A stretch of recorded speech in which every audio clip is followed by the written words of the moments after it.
Hello, I would like to introduce you to Daniel Murphy. He is head of SRE for PwC, startup founder and public speaker. Daniel will talk to us about how soft skills are the key to success. There is actually a new focus on soft skills as the main way to become a well-rounded engineer and to succeed in the workplace. I'll pass over to Daniel now. Thank you. Thank you very much. First off, can everybody hear me okay? Can I get a thumbs up in the back of the room? Thank you very much. This is my first time using a Britney Spears mic, so apologies if I'm a bit clunky with it. Like I said, my name is Daniel Murphy. QR code to my LinkedIn profile if anybody's interested. I just want to give you a quick history about myself. I came very much the technical route. I done computer science at Queen's University. I then went into my first role as a first-line support engineer, very much the typical turn it off, back on again, answering phone calls. Then moved into second-line support. You get a bit more technical along the way, and then eventually into third-line support, which is, infrastructure, cloud infrastructure, eventually into SRE and DevOps, and that was very much my transition until I got to a certain point in my life. And it was the point in my life where I was contracting. I was going into organizations for 6 or 12 months at a time to do extremely technical, detailed projects. But I knew there was more to that. I would have topped out of that. That would have been my ceiling in life. But I knew I wanted to get into management. I wanted to eventually work my way up to a CTO position. That's my goal. That's my North Star and where I'm working towards. And having purely technical skills would have only got me so far. So I started investing in myself, in my soft skills, in my management skills, in my people skills. And this is a bit of my journey, how I got there, as well as some practical tips and advice you can take yourself into moving to the next phase in your career. Just want to quickly define what are hard and what are soft skills, because sometimes some of them are sort of confused with each other. Bottom left, programming. That is very much a hard skill.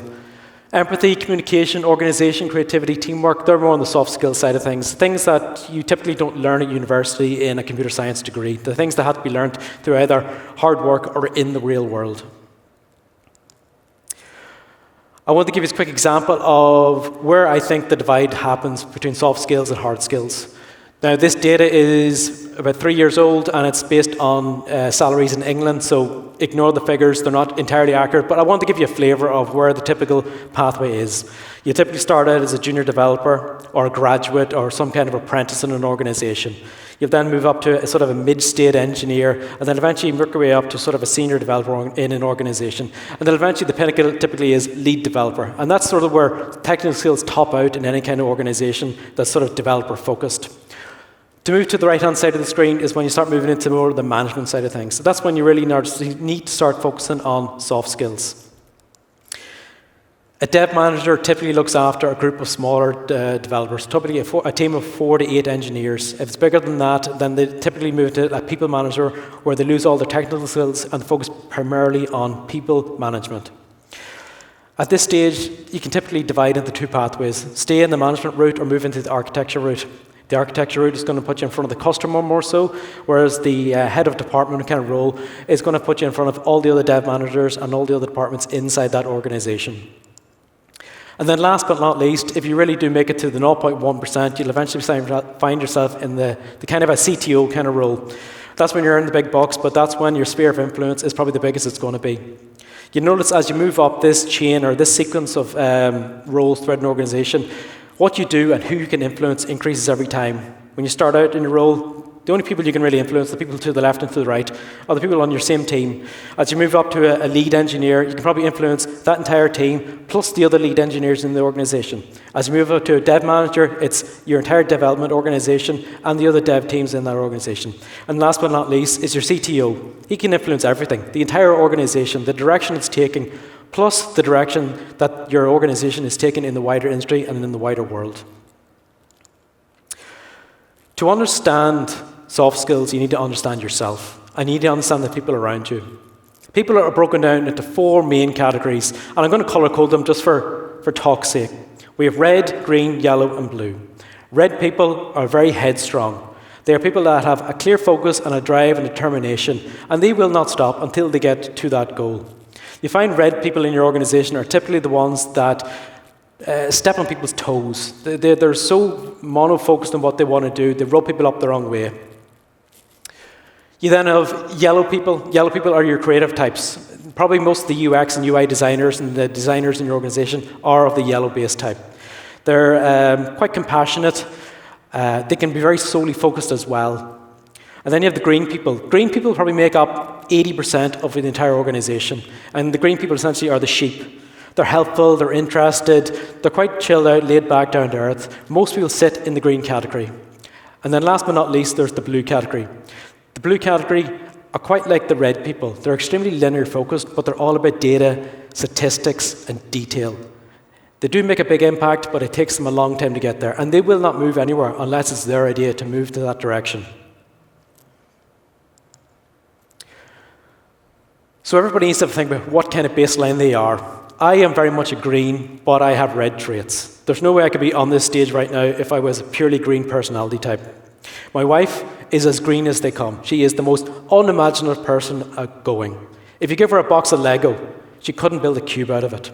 And that's fine, but she has very blue characteristics as well. She's fantastic with money, knows where every penny is going in and out of my household, and I am extremely grateful for that. Most people find themselves with a colour baseline and then traits of other colours. So it's worthwhile thinking about what baseline are you? And then thinking about everybody else in your organisation, people that you deal with. Is it the extremely awkward person that is always coming up with great ideas and never follows them any through? Well, that's a yellow person. Understanding yourself and understanding everybody else in your organisation is the key to achieving great things. And this isn't a new phenomenon. This goes back a long, long time. Sun Tzu, Art of War, what's that, about 3,000 years old at this stage now? And basically what he's trying to say here is, if you understand yourself and your enemy, you'll win most of the battles. If you understand yourself but not the enemy, you'll probably lose half your battles. And if you don't understand yourself and you don't understand your enemy, well, you're going to lose nearly all the time. I know battle isn't the correct word here, but sometimes in the office it does feel like that. The first soft skill I want to come across is communication. Communication is probably the most important skill. They say that 90% of communication is physical. That's why I like walking around. That's why I don't like standing behind a placard. That's why I like using hand gestures. That's why we try to make America great and we try to build big walls. It's all about the hands. It's all about what you do and how you do it. This is a very small representation of a software development company. And you can see already, it's quite complicated. If you are an iOS developer and you want to have a talk with somebody in QA and testing, is that QA and testing person in the same building as you? Are you remote? Are you all together? Are you allowed to talk to them? Do you need to go to your Scrum Master so you can have a conversation with a tester? Communication within inside an organization can be complicated. The bigger the organization, the more complicated it's going to be. The Gartner found 70% of failures within an organization are down to communication. And they're absolutely right. When's the last time there was a big disaster in your organization and I was down to somebody not communicating correctly with the other person or a team not communicating with another team? How can we fix this? How can we work on this? How can we improve this? Hire the right people. There's so many organizations out there put up these fantastic adverts on LinkedIn and all the different job boards saying how great their culture is inside their organization, how fantastic we are. Come join us and help this team achieve great things. Most of it's lies. When are organizations going to get honest about things? If your organization is a burning dumpster fire, you should promote that. You want to find people that can put out the fire and fix things. You don't want people that are going to show up on your best day. You want people that are going to show up on your worst day.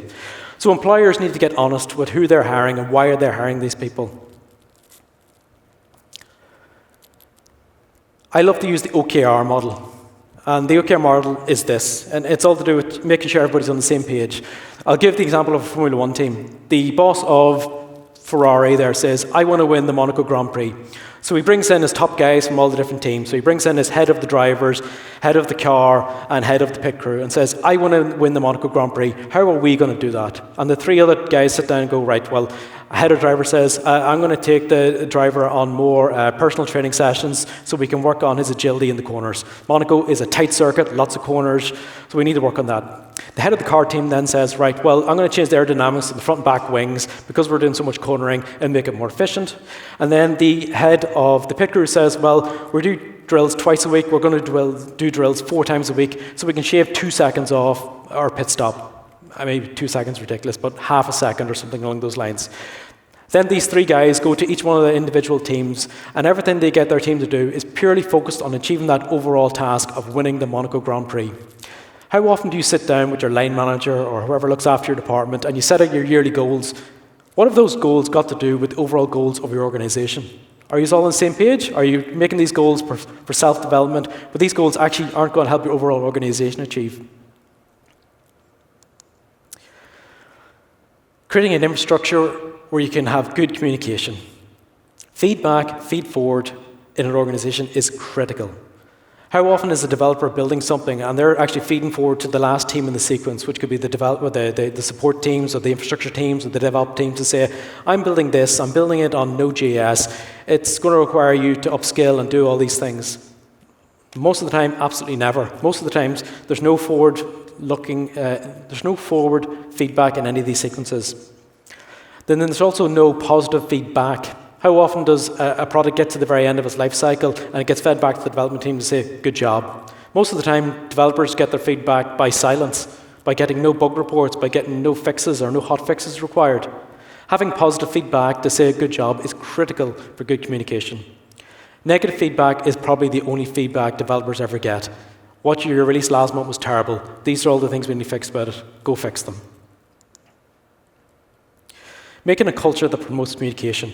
Culture is becoming the new C word. It's being weaponized, and culture, it's diverted a lot away from its original purpose. When you say the culture of an organization, what you're really talking about there is the people in the organization, and how well the people communicate with each other, and how well they respect each other, and how well they thrive as individuals.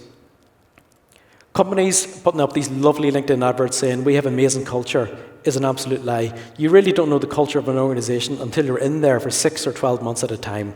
Changing toxic culture is extremely difficult, but the first place to start is communication. And lastly, making sure everybody feels appreciated. Like I mentioned there about feed forward and feedback loops in an organization, they're critical, so everybody knows. IT people work on a project, and that project might not go live for 6 or 12 months. Actors have the exact same problem. That's why the suicide rate in actors is so critically high. It's because an actor makes a movie, and that movie might not get released for 2 years, and then it gets terrible reviews. Imagine working your entire life and waiting years for feedback, only to be told you're crap. So that's why feedback loops, positive feedback loops, are so important in organizations. Collaboration. I love this little graphic. I know DevOps has sorted a lot of this, but I love to use it anyway, where the ops and the dev teams are sort of communicating better. And collaboration is more than just talking to people around you. It's talking to literally anybody in an organization, having that open door policy so that you're not afraid to talk to anybody. These pyramid structures that we're so used to, you're typically not allowed to talk to anybody 1 or 2 stations above you. Like, how many people here can quite comfortably go to the CTO of their organization and have a conversation with them? How many people CTOs are even in this country? I wasn't asking for hands, but thank you very much. Focus, flow, and joy. This comes straight out of the DevOps Handbook and the Phoenix Project, if anybody's read them. And there are 3 very simple things. Focus is how much of your time is spent doing actual work, or are you constantly being interrupted or bombarded with other things? Do you actually have 8 hours of your day uninterrupted where you can go and work on your actual work? I do a once a quarter exercise with my team where I get them to go over the past week and write down how much of their time was spent doing what. You typically find that, 2 hours a day are meetings, 1 hour a day is lunch, 30 minutes a day was breaks and that there. And then you'll have maybe 3 hours of work, and then you'll have 2 hours of every day for admin or administration or random tasks. Basically, it's time that's absolutely wasted where they could be focusing on tasks. Flow then again. Flow is work coming to you, you doing your work, and that work getting passed on to the next station. It's about making sure the factory process is ticking as comfortably as it can do. If you're constantly waiting for work to arrive to you, there's a broken system in there. The collaboration needs improved. And joy, like I mentioned, is the feedback and feed forward loops in your organization. What's the reward for actually doing your work? Other than getting paid at the end of the month, is there anybody saying, good job, that was fantastic bit of work you've done? You need to work on that. Everybody does. It's not just down to individual developers, it's management, it's our organizations as wholes. Adaptability. I'll just let you read the memes first of all before I flick on to the next slide. Adaptability, or as I like to say it, being unfazable. You're basically becoming a person that anybody can throw any piece of work at or any situation, and you can roll with it. Blue people are the worst people when it comes to adaptability. Blue people are the least adaptable when it comes to anything changing. They like things to be in the same way. They're the kind of people that sit in the same seat or go to the same dinner table at dinner every day, order the same things. They're extremely strict in their regime and what they do. Red people are very adaptable, but if it suits them. If their North Star, their goal that they want to achieve, is in a different direction and they're asked to be adaptable, they'll be extremely resistant to change. Yellows are by far the most adaptable characteristics you can get. A yellow will adapt to any situation. And the greens then are the general sheep within the organisation that will follow typically whatever the yellow, reds and blues are doing. How do you become more adaptive? Well, cognitive, emotional and dispositional.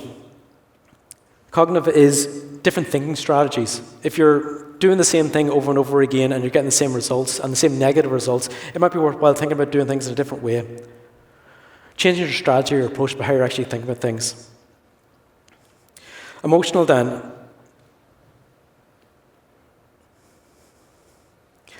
I like to remove emotions when it comes to a lot of these situations. If you know you're going into a complicated meeting with some high-stakes individuals, the last thing you ever want to do is react to that situation. You should really leave your emotions at the door, or only take in the emotions that you know are going to get you there. Passion is a really strong emotion. If you're passionate about something, you can be so driven to get your point across that you become across rude. So checking your emotions and knowing which ones to use as and when and where. It's an extremely hard one to master, and I am guilty of it sometimes too. If I'm passionate about something, I know I can be bullheaded into getting my point across to the point where I upset the rest of the organisation. And finally, dispositional, being optimistic. How many times there's in your organisation and things aren't going badly, and you go into the break room and you start bitching about things. You're saying, oh, this is terrible. We're not going to get our bonuses this year. Oh, the company's doing really badly. I think I might leave. And that becomes a virus in the organisation. Once you start talking like that, everybody else around you starts talking like that as well. And then that's what can lead to bad culture in an organisation. But remaining dispositional, remaining optimistic, even in the face of adversity, can brighten an organisation, can brighten a system, can brighten people. If you're willing to essentially set your emotions aside and remain optimistic that things will improve, things will improve. I want to look in role versus time as well, because sometimes adaptability can come down to the actual organisation. Role versus time is one that came out during COVID, and that essentially is, if you're remote working, instead of getting paid to do 9 to 5, you get paid for all the work that you complete. Data entry is a good example. If data entry tasks are pretty much all the same and require about the same amount of effort, your organisation might decide to change you to a role-based model where you get paid for every time you submit a piece of work. So at least in that situation, you can work however you like, whenever you like. As long as the work gets done, you get paid for that work, and that's it. It's quite a new one that only really came about in the last couple of years, and it's something that perhaps some of your roles might be applicable to. Creativity. I absolutely love that graphic. That's not one of mine, I stole that. How do you foster creativity? Well, like I said, the yellow people out there, creativity comes absolutely natural to them.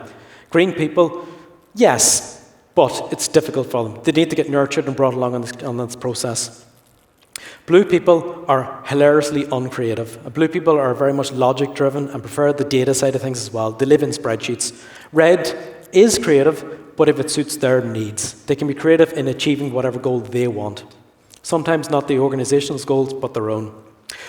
Rotate team members. This one might sound obvious, but if you have a team of 5 and you're a mixture of different skill sets and different abilities, you'll generally always put the same people on the same kind of tasks all the time. And that stops growth in your team. I like to put weak people into positions where I know they can grow. Because growth only really occurs whenever you go outside your comfort zone. So deliberately putting people into situations of growth will help develop your team. We talk about the well-rounded engineer. And that's basically an engineer who has a good blend of technical skills and soft skills as well. Somebody who's deliberately put themselves out into situations where they would be forced to grow. Outside-in customer approach as well. So this is putting yourself in the customer's shoes. And when you put yourself in the customer's shoes, you can really understand them. That's where empathy comes into it then as well. And engaging in role play. Now, I'm not talking about cosplay. I'm talking about pretending to be a different department or a different division or pretending to be the customer. How many people here build applications that go to customers? How many people actually use them applications themselves? How many people actually sat down properly? I don't mean the UX designers. How many people have actually used the applications that they built and thought to yourselves, this is good or this is bad, and then feeding that back into your own development cycle? Allowing time for side projects. That wee graphic on the top corner, that's what Google does. They allow 20% of all the time you spend in their organization for side projects. And 50% of their products have come out of that 20%. Google Earth came out of somebody messing around and a free 20% of their time, and it's become a $1 billion product. If your organization doesn't allow for free time for side projects, it's something you really need to speak with your organization about. Even 10% could mean the absolute difference in your organization. And then joining interdisciplinary teams. Whether you're asked to or not, joining a separate team to understand what they are doing and how they are doing can get the creative juices going in your own imagination. I sit on quite a few different teams in PwC. There's my technical team that I sit on, there's the leadership team that we sit on as well, there's the strategic team as well, there's the architecture and design team, there's the social committee then as well. So there's 7 or 8 different teams I join. I also mentor people as well. So I find things from all these different teams I bring back to the team I'm in. You can bring things wherever you go, but getting more involved in more things in your organization will always benefit you in the long run. And the last one there is prioritizing your own growth over everything else. Pay yourself forward is a term we use in finance for, I'll give you an example. Say you want to save for a mortgage for a house and you need £20,000.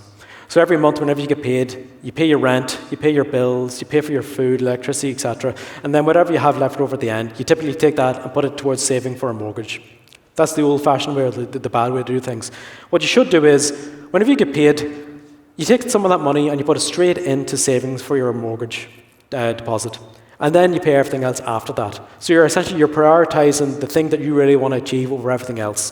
I've done the exact same thing when it comes to my own personal growth. We all have the same 24 hours in a day. 8 hours for sleep, 8 hours for work, 8 hours for relaxing.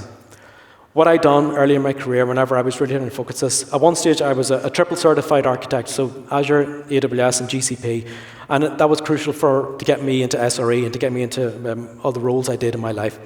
So what I used to do in the evenings is I'd come home from work, I'd get my dinner, and I'd spend an hour doing Pluralsight courses, Udemy courses, reading books, whatever it was. That hour was critical. Nothing else could interrupt that hour. I'd done that hour before I walked my dog, before I went and had a shower, before I'd done anything else. Essentially, I was paying myself first. I was investigating my own time and effort and growth before anything else. Then after that, it was still only 8 o'clock in the evening. You still had loads of time for everything else. But prioritizing that 1 hour over everything else made the difference to me. Empathy. Out of all the soft skills we talked about here, I think empathy is probably the most underutilized and probably second to communication, the most important.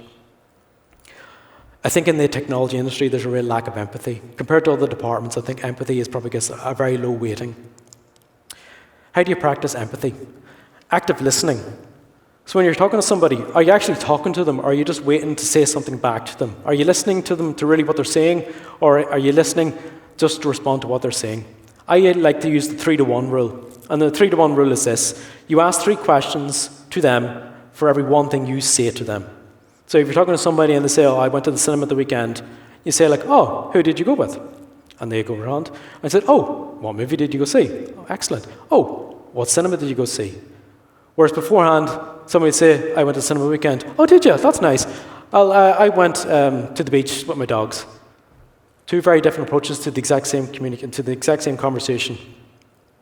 In the first example, you're going to find out so much more about the person. They're going to talk about their personal lives, what they like to do, what movies they like to see. You're going to learn far more about them, and that's extremely useful in building proper communication channels. Put yourself in other people's shoes.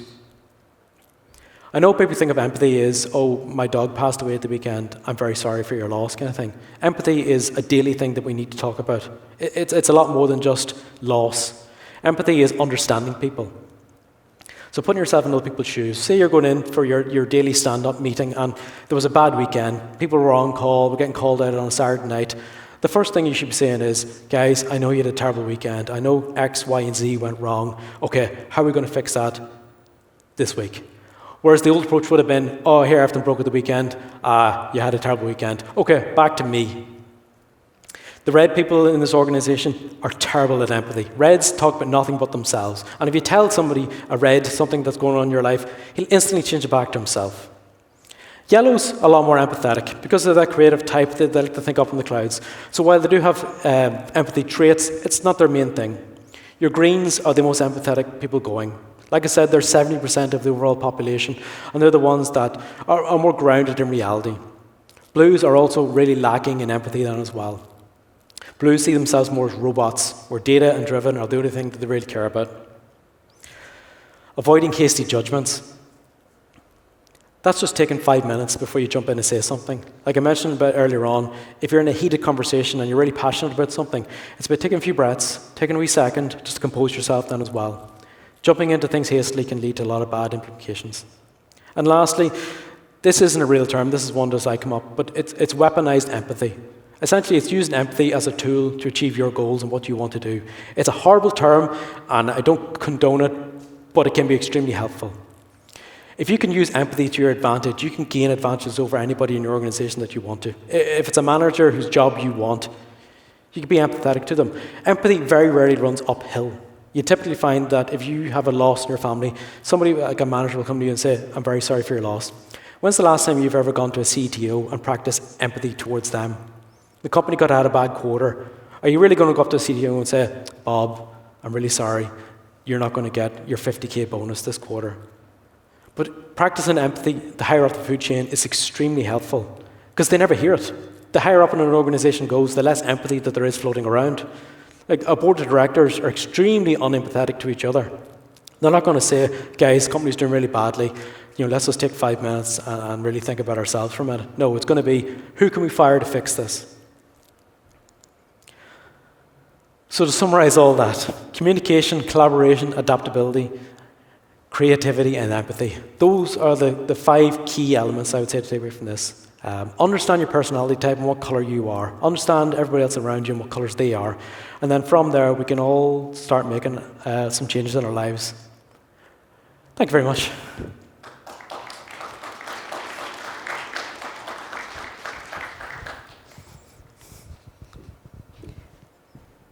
Daniel, thank you very much. You've really brought that alive to us, so appreciate the walkthrough and talking to us all. We actually have a couple minutes for Q&A, if you're open to that. Olivia will come around with a mic if there's any questions from the floor.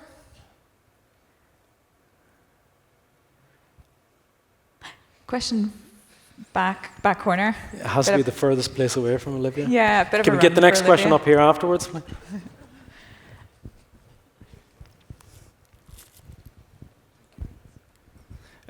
When did you start this journey of personal development, and how long has it taken, or is it still going on? Learning is something you never stop. My role as head of SRE is looking after cloud environments for customers, and I'm actually going back to get recertified in all 3 clouds again, which was easy first time around when I was in my early 20s, but now that I'm in my late 30s, it's a lot harder to learn what I did beforehand. Learning is continuous. Whether it's soft skills or technical skills, you should never stop learning. Even when I hit my goal of CTO, I never want to stop. But there has to come a point in your career where you sort of diverge away from purely technical upskilling and you start focusing on technical and soft skills. For me, that was probably around my mid-20s. I was contracting every day, so it pretty much was you're being hired in with technical skills to do a job. And that was fine, but it's going to get you so far. Because you're walking into organizations and you're having to sit in that organization and be effective from day one, having good personal skills was something I didn't have and I had to upskill on very quickly.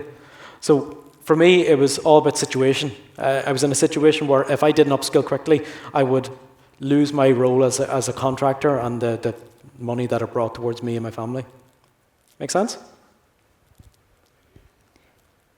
Is there a final question just behind you, Olivia? Actually, you don't have to move far. Just to make sure you don't go too far. So I want to ask you, what color do you think you are? I am a green with red spikes. That's the way I see myself. I do think I'm quite creative at times. I can build Lego, I built websites. I like to think I have a bit of a creative streak. I'm fairly chilled, laid back. Definitely compared to me and my wife, I'm the chilled out one that doesn't get too upset if there's no money at the end of the month. But at the same time, I'm extremely driven and outgoing. I wouldn't be standing on a stage like this if I didn't have red personality traits. That there's something about putting yourself in front of people that is a red characteristic. Blue, no, not so much. I do enjoy details in that there, but it's not the thing that gets me going. Can you tell me what personality you think you are? I think I'm a little bit red. That's not a bad thing, but if you are red, you need to be more self-conscious. Because you're so focused and so driven, you're probably going to rub people up the wrong way. You're probably going to step on people's toes and that there. So being red, but working on things like empathy is probably going to be more beneficial for you. Thank you. I'll bring that to an end at this stage. Daniel, thank you again. Okay. Thank you.